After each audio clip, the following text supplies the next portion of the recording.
Welcome to T-SAT. ఈరోజు మనం సింధు నదీ లోయ నాగరికత గురించి నేర్చుకుందాము. రైట్, సింధు నదీ లోయ నాగరికత భారతదేశ చరిత్రలోనే మొట్టమొదటిసారిగా నివసించినటువంటి ప్రజలు అభివృద్ధి చేసుకున్న నాగరికతే సింధు నదీ లోయ నాగరికత. మనకి నాగరికత, సంస్కృతి అనే రెండు పదాలు ఉన్నాయి. సంస్కృతి అంటే ఏంటి, నాగరికత అంటే ఏంటి అనే పదాలపైన మనకి అవగాహన ఉండాలి.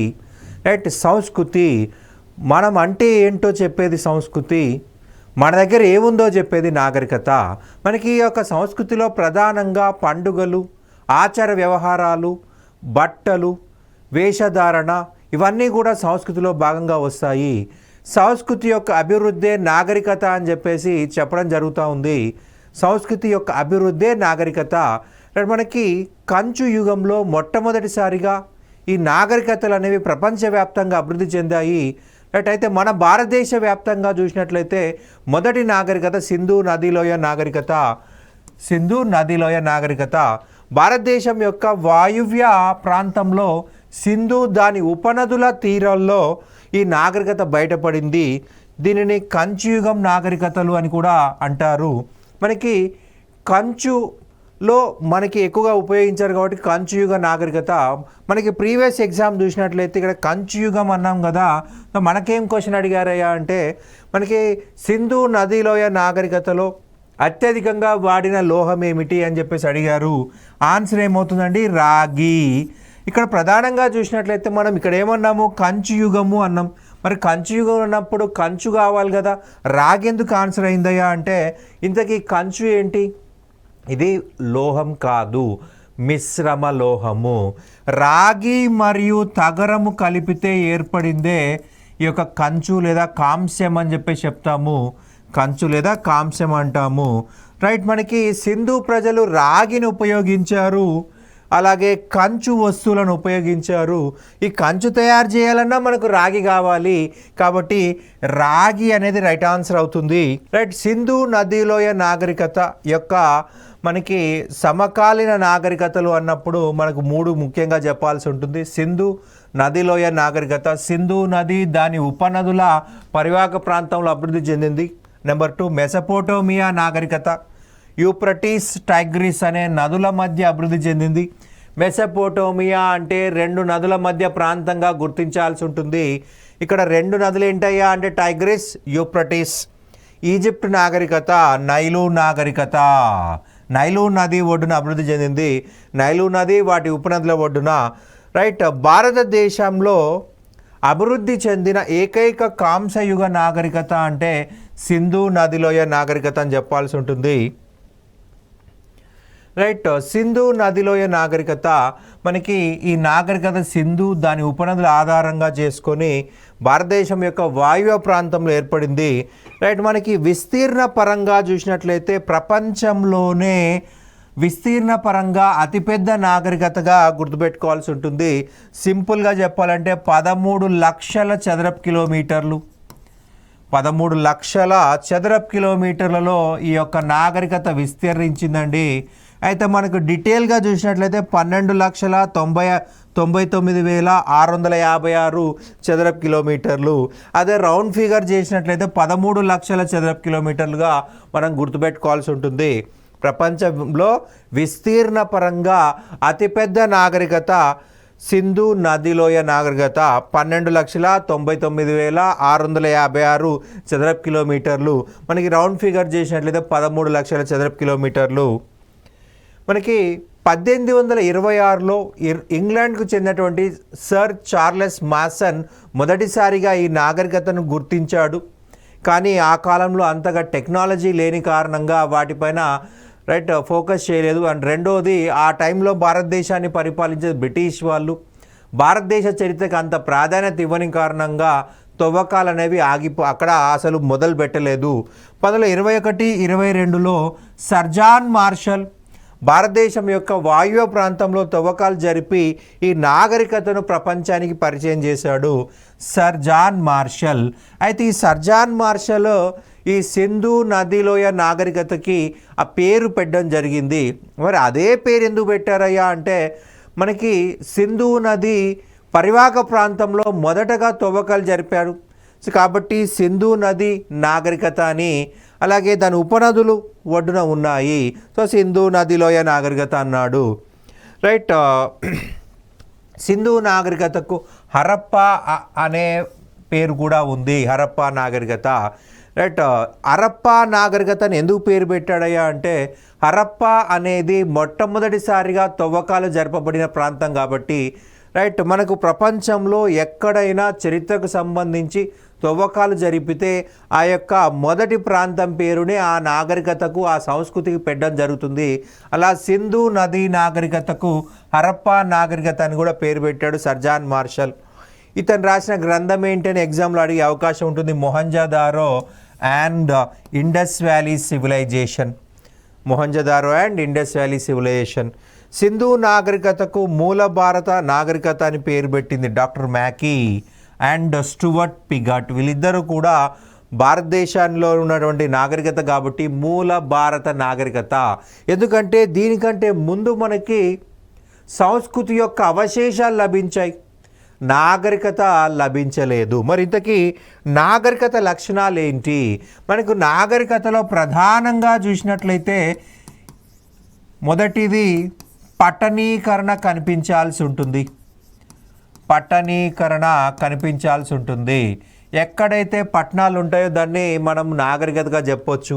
రెండవ లక్షణము వ్యవసాయము. మూడవ లక్ష్యము మనకి లిపి ఉండాలి.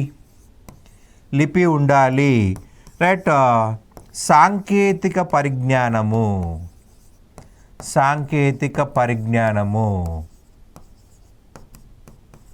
ఇక ఐదవ లక్షణం వచ్చేసి వ్యాపారము, విదేశీ వ్యాపారము.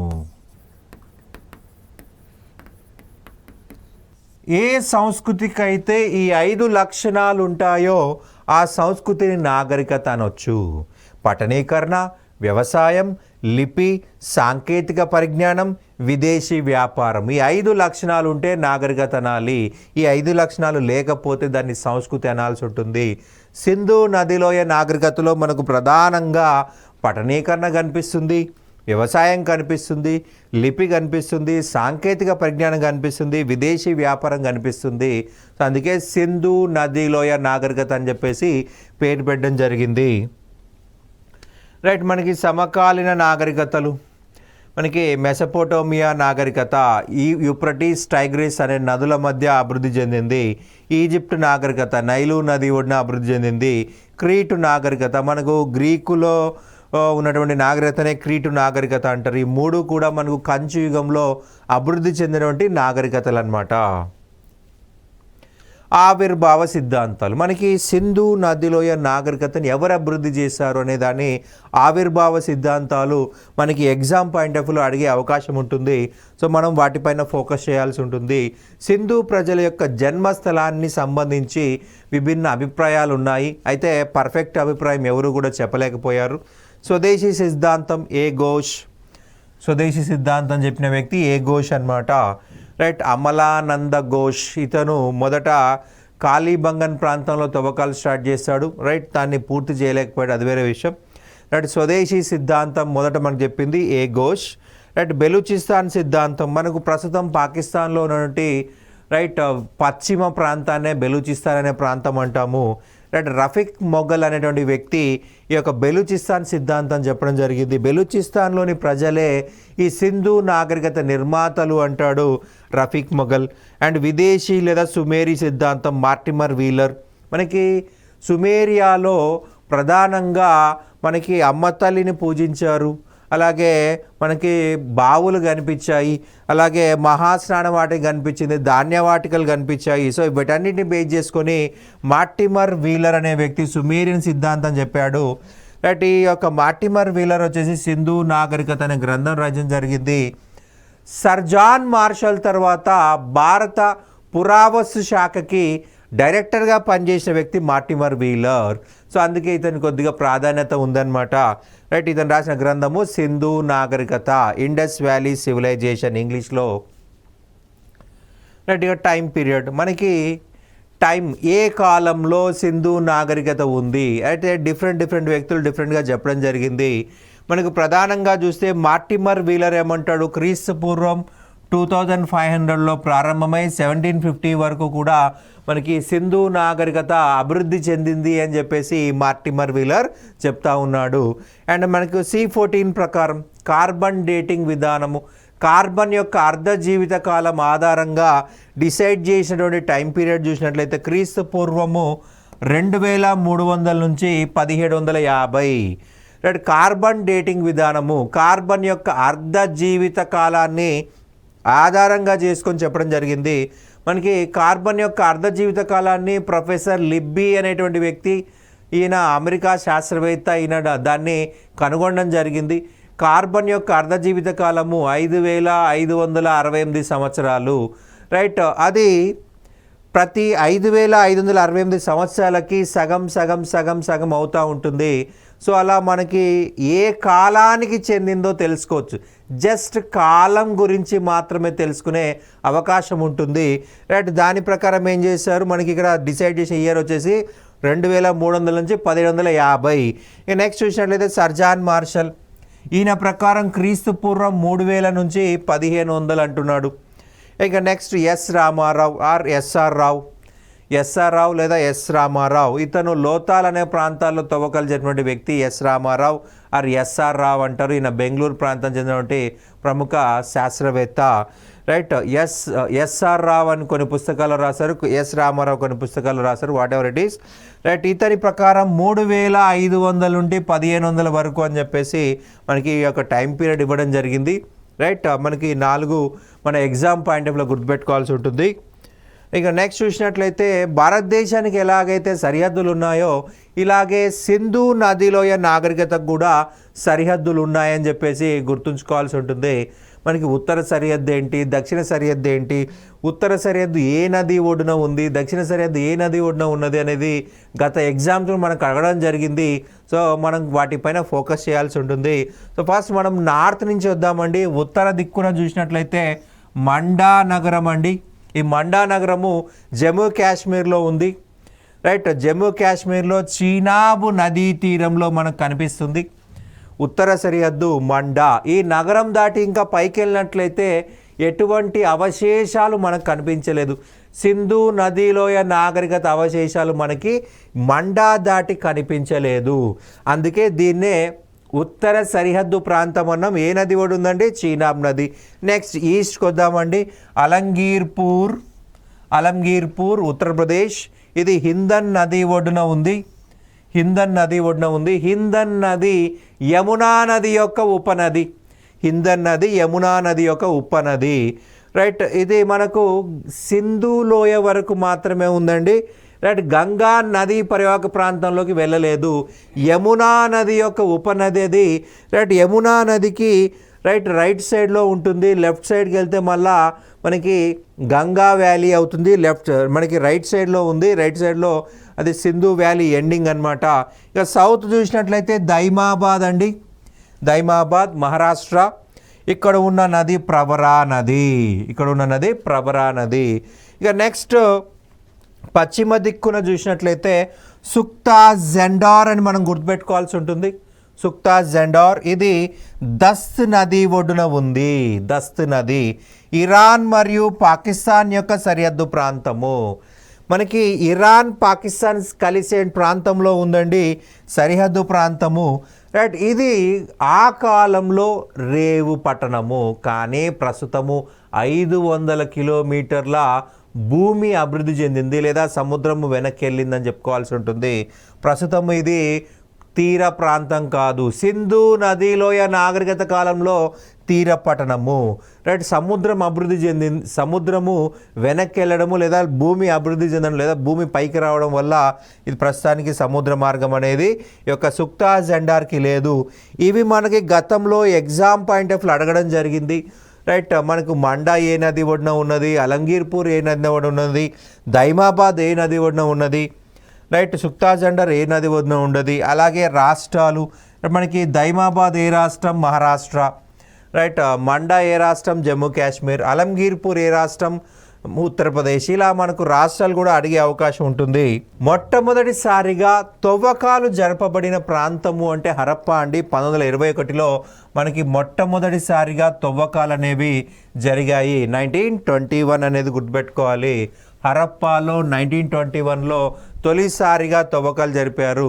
అలాగే 1922 చూసినట్లయితే రెండవసారి తవ్వకాలు జరపబడిన ప్రాంతం మొహంజదారో.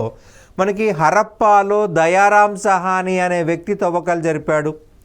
రైట్. అలాగే మొహంజదారో చూసినట్లయితే ఆర్డి బెనర్జీ అనే వ్యక్తి తవ్వకాలు జరిపాడు. ఆర్డి బెనర్జీ. రైట్. 1991 సంవత్సరంలో తవ్వకాలు జరపబడిన ప్రాంతము అంటే ధోలావీరా. మనకి ఇండియాలో చిట్టచివరగా దొరికినటువంటి ప్రాంతం ధోలావీరా. 1991లో ఇక్కడ తవ్వకాలు జరిగాయి. ధోలావీరా కచ్ ప్రాంతము, గుజరాత్లోని ప్రాంతమే కచ్. ఈ కచ్ ప్రాంతంలో మనకి ఈ యొక్క ధోలావీరా ప్రాంతంలో తవ్వకాలు 1991లో జరపడం జరిగింది. సింధు నగరాలన్నిటికంటే అతిపెద్ద నగరం మొహెంజదారో. అతిపెద్ద నగరం మొహెంజదారో. రైట్. సింధు నగరాలన్నింటిలోకెల్లా అతిపెద్ద నగరము మొహెంజదారో. దాదాపు 500 హెక్టార్ల కంటే ఎక్కువగా ఉంటుంది. ఇక రెండోది వచ్చేసి హరప్ప అని గుర్తుపెట్టుకోవాలి. రైట్. సింధు నదిలోయ నాగరికత చూసినట్లయితే దాదాపుగా 1400 కంటే ఎక్కువ పట్టణాలు అనేవి మనకు తవ్వకాల్లో బయటపడ్డాయి. భారతదేశం చూసినట్లయితే ప్రస్తుత భారతదేశం చూసినట్లయితే దాదాపు 900+ ఇంకా తవ్వకాలు నడుస్తూనే ఉన్నాయండి. మనకు రకీగరీలో రీసెంట్గా ఇంకా తవ్వకాలు నడుస్తూ ఉన్నాయి. అండ్ పాకిస్తాన్ ప్రాంతంలో 500+ ఇంకా తవ్వకాలు నడుస్తున్నాయి కాబట్టి ప్లస్ అని చెప్తున్నాము.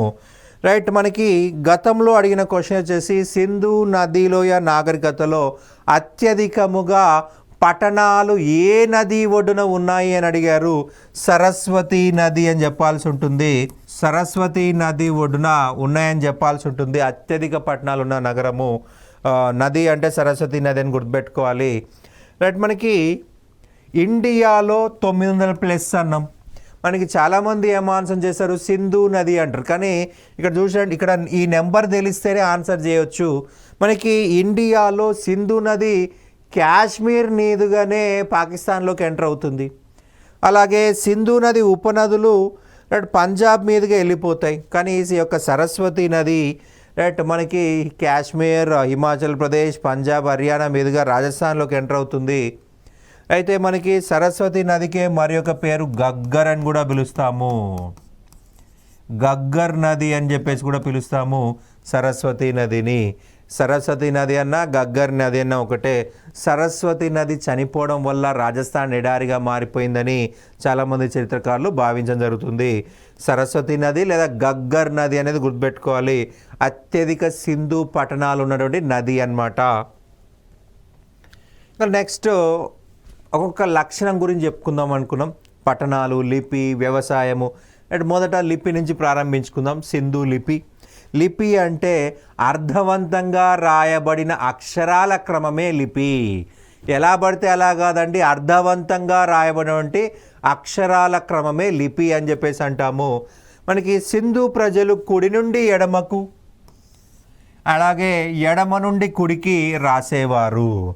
మనకి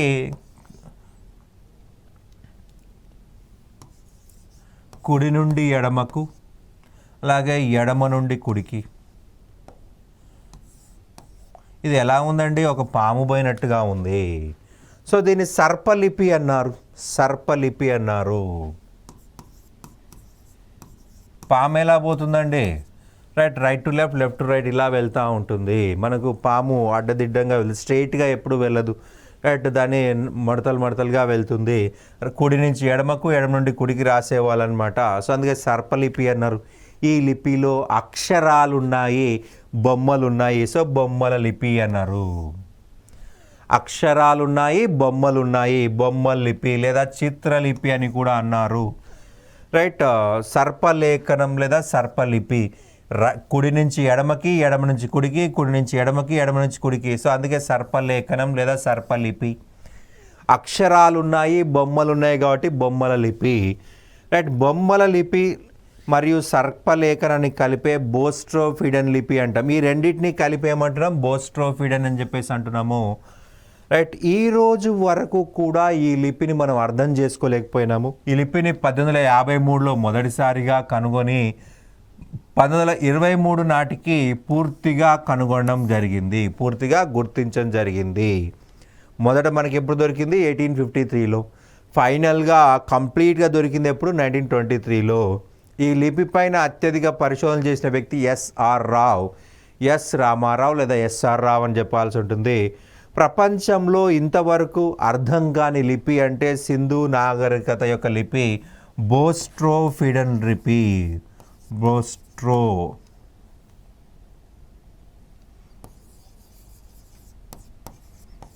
బోస్ట్రోఫిడన్ లిపి. ఇప్పటి వరకు ఏ భాషకి దగ్గరగా లేదని రైట్ దీనిపైన అనేక పరిశీలన చేసిన వాళ్ళు రైట్ చెప్పలేకపోయారనమాట. ఇది ఏ భాషకు దగ్గరగా లేదు, రైట్ ఏ లిపికి దగ్గరగా లేదు, ప్రపంచంలో ఏ లిపి కూడా దీనికి అనుకూలంగా లేదు. సో మనకి దీన్ని అర్థం చేసుకోవడం కష్టమైపోయింది. రైట్, మరి ఈ లిపిని ఎందుకు అర్థం చేసుకోలేకపోయాము? కారణం ఏంటి అని చూసినట్లయితే సింపుల్ అండి. ఏ భాష అయినా కంటిన్యూటీ ఉన్నట్లయితే అర్థమవుతుంది. ఫర్ ఎగ్జాంపుల్ మనకు తెలుగు భాష ఉంది. తెలుగు భాష ప్రజలంతా కూడా రోజు రోజుకి ఇంగ్లీష్ వైపు లేదా హిందీ వైపు వెళ్ళిపోతూ ఉన్నారు. తెలుగు చదవడం ఆగిపోయింది. అప్పుడు ఏమవుతుంది? ఎవరో తెలుగు మాట్లాడే వాళ్ళు లేకపోతే తెలుగు భాష చచ్చిపోతుంది. ఇక్కడ కూడా అంతే. రైట్, మనకి సింధు లిపిని తర్వాత వచ్చిన తరం వాళ్ళు ఉపయోగించలేదు, అందువల్ల ఈ భాష అంతరించిపోయింది. ఏ భాషనైనా కాపాడుకోవాలంటే దాన్ని నిరంతరం ఉపయోగించుకోవాల్సిందే. బెస్ట్ ఎగ్జాంపుల్ ఇదే అనమాట. సింధు లిపి ఎవరు మాట్లాడని కారణంగా, సింధు నాగరికతలో వాడిన లిపి ఎవరు మాట్లాడిన కారణంగా భాష అంతరించిపోయింది. సింధు నాగరికత పతనం తర్వాత ఆర్యులు వచ్చారు.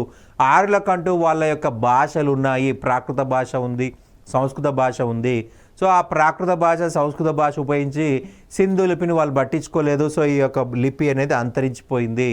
రైట్, మనకి దాదాపుగా 400 అక్షరాలు లేదా 400 సంకేతాలను గుర్తించడం జరిగింది. 400 అక్షరాలు లేదా 400 సంకేతాలను గుర్తించడం జరిగింది. మనకి 26 అక్షరాలు ఉన్న ఇంగ్లీష్ నేర్చుకోవడానికే తల ప్రాణం తోక్కొస్తుంది. 56 అక్షరాలు ఉన్న తెలుగు నేర్చుకునే చాలా ఇబ్బంది పడతాం. తెలుగు మాట్లాడతాం, రాయమంటే చాలా ఇబ్బంది పడతాం, రైట్ చదవమంటే చాలా ఇబ్బంది పడతాం. అటువంటిది 400 అక్షరాలు. సో అందువల్ల మనం ఈరోజు వరకు అర్థం చేసుకోలేకపోయాం. మరొకటి, ఒకసారి రాసిన అక్షరాలు మళ్ళీ రిపీట్ చేయలేదు ఈ సింధు ప్రజలు. మనము ఒక 56 అక్షరాలు అటు తిప్పి ఇటు తిప్పి రాసుకున్నాం. చూడండి, ఇక్కడ అనేక సార్లు మనం రిపీట్ చేసుకున్నాం. రైట్, ఒక భాషని అనేక పదాలు రిపీట్ చేసుకుంటాం కాబట్టి మనకి ఈజీగా మీనింగ్ క్యాచ్ చేయొచ్చు. సింధు ప్రజలు ఒకసారి వాడిన లిపిని మళ్ళీ వాడలేదు, ఒకసారి రాసిన అక్షరం మళ్ళీ రాయలేదు, అందువల్ల తొందరగా మీనింగ్ క్యాచ్ చేయలేకపోతున్నాం అనమాట. రైట్, ఎన్ని అక్షరాలు ఉన్నాయి? దాదాపు 400 అక్షరాలు ఉన్నాయి. 400 అక్షరాలు లేదా 400 సంకేతాలను సింధు ప్రజలు ఉపయోగించారు. మనకి బెస్ట్ ఎగ్జాంపుల్ చూసినట్లయితే చాన్హుదారో అనే ప్రాంతంలో ఇంకు కుండ దొరికింది. ఆ ఇంకు కుండ ఉందంటే అర్థం ఏంటి? రాయడం కోసమే కదా ఇంకు వాడేది. సో మనకి వీళ్ళకి చదవడం రాయడం తెలుసు అంటానికి ఎగ్జాంపుల్. ఇక నెక్స్ట్ పట్టణీకరణ. సింధు ప్రజలు పట్టణాలలో నివసించారండి. సింధు ప్రజలు పట్టణాలలో నివసించారు. మనకి ప్రధానంగా చూసినట్లయితే ప్రతి పట్టణం కూడా రెండుగా విభజించబడింది. ఎగువ పట్టణము, దిగువ పట్టణము రెండుగా విభజించబడింది. దిగువ పట్టణము, ఎగువ పట్టణము. రైట్, మనకి దిగువ పట్టణము ఓపెన్ ఏరియా అన్నమాట. రైట్, చాలా కంజెస్టెడ్ ఏరియా. రైట్, ఎగువ పట్టణం చూసినట్లయితే మనకి ఇక్కడ ఒక కోట గోడ నిర్మించడం జరిగింది. రైట్, ఇది చాలా చిన్న ప్రాంతం అయినప్పటికీ విశాలమైన గదులున్నాయి. రైట్, మనకి 2 అంతస్తుల బిల్డింగ్స్, 3 అంతస్తుల బిల్డింగ్స్ మనకి ఇక్కడ కనిపిస్తున్నాయి. మనకి దిగువ పట్టణం చూసినట్లయితే దిగువ పట్టణము ఓపెన్ ఏరియా. ఇక్కడ కంజెస్టెడ్ హౌసెస్, ఇరుకైన ఇల్లున్నాయి, ఇరుకైన గదులున్నాయి. సో దీన్ని బట్టి మనకి ఏం చెప్తున్నారంటే ఈ కాలంలో కుల వ్యవస్థ లేదు, వర్గ వ్యవస్థ ఉంది. డబ్బున్న వాళ్ళు కోట లోపల ఉన్నారు, పేదవాళ్ళు కోట బయట ఉన్నారు. డబ్బున్న వాళ్ళు కోట లోపల, పేదవాళ్ళు కోట బయట ఉన్నారని చెప్పేసి చెప్తా ఉన్నారు. మనకి సింధు ప్రజల అతి విశిష్ట లక్షణం వచ్చేసి మురుగునీటి పారుదల వ్యవస్థ. మురుగునీటి పారుదల వ్యవస్థ, డ్రైనేజ్ సిస్టమ్ అన్నమాట. సింధు ప్రజలు నిర్మాణాల కోసం కాల్చిన ఇటుకలు ఉపయోగించారు. మనకి కాల్చిన ఇటుకలకు గట్టితనం ఎక్కువ ఉంటుంది, రైట్. నిర్మాణాల్లో కాల్చిన ఇటుకలు ఉపయోగించారు. ప్రపంచం చరిత్రలోనే మొదటిసారిగా కాల్చిన ఇటుకలు ఉపయోగించింది సింధు ప్రజలే. మొట్టమొదటిసారిగా మనకి ఇటుకలను ఉపయోగించింది, కాల్చిన ఇటుకలు ఉపయోగించింది సింధు ప్రజలు.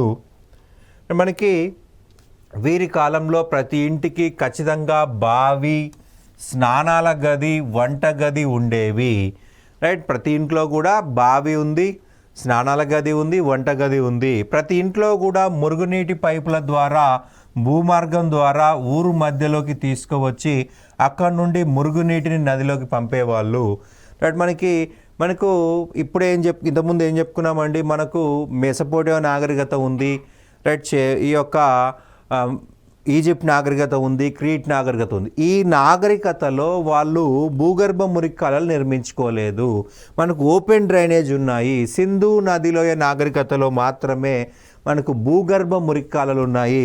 అందువల్ల దీన్ని ఏమంటున్నాము, అతి విశిష్ట లక్షణం అంటున్నాము. సింధు నాగరికత యొక్క భూగర్భ మురికి కాలువలని అతి విశిష్ట లక్షణం అనేది గుర్తుపెట్టుకోవాలి. వీరి కాలంలో 4:2:1 నిష్పత్తిలో ఇటుకలను తయారు చేసి నిర్మాణాలకు ఉపయోగించారు. మనకి ప్రధానంగా చూసినట్లయితే ప్రతి నగరంలో కోటలు ఉన్నాయి అని చెప్పేసి అనుకున్నాం. అయితే మనకేం అడిగారంటే కోట గోడలేని ఏకైక నగరము, కోట గోడలేని ఏకైక నగరము చాన్హుదారో. కోట గోడలేని ఏకైక నగరము చాన్హుదారో. మనకి ధోలావీరా నగరం చూసినట్లయితే ఈ నగరము 3 భాగాలుగా విభజితమైనది, 3 భాగాలుగా విభజితమైనది. మనకి చాన్హుదారోలో కోట లేదు, అదొక ఎగ్జంప్షను. ధోలావీరా ఏమో 3 భాగాలుగా విభజితమైంది. ఇక్కడనే మనకి ఇంకో విధంగా అడగవచ్చు, మధ్య పట్టణము కనిపెట్టబడిన ప్రాంతం ఏంటి? మధ్య పట్టణము కనిపెట్టబడిన ప్రాంతం ఏంటి అంటాడు ధోలావీరా. 3 భాగాలుగా పెంచింది అంటాడు ధోలావీరా, రైట్. కోట గోడలేని ఏకైక నగరం చాన్హుదారో. ప్రతి నగరానికి కోట గోడలు ఉన్నాయి, రైట్. కోట గోడలేని ఏకైక ప్రాంతం చాన్హుదారో అని గుర్తుపెట్టుకోవాల్సి ఉంటుంది, చాన్హుదారో, రైట్. మనకి సింధు నాగరికత కాలంలో ప్రజలు, రైట్, గ్రిడ్ విధానాన్ని ఉపయోగించారు. గ్రిడ్ విధానము రోడ్ల నిర్మాణంలో, భూగర్భ మురికాల విధానంలో గ్రిడ్ విధానం ఉపయోగించారు, రైట్. మహాస్నాన వాటిక ఇది మనకు మొహంజాదారోలో లభించింది, రైట్. మహాస్నాన వాటికలో వేడి నీటితో కూడా స్నానము చేసే సౌకర్యం ఉండేది, రైట్. వీరు తమ నిర్మాణాల్లో గ్రిడ్ విధానాన్ని ఉపయోగించారు. గ్రిడ్ విధానాన్ని చెస్ బోర్డ్ విధానం అని కూడా పిలుస్తాము. గ్రిడ్ అంటే పొడవు వెడల్పులు సమానంగా ఉంటే గ్రిడ్ అని చెప్పేసి అంటాము.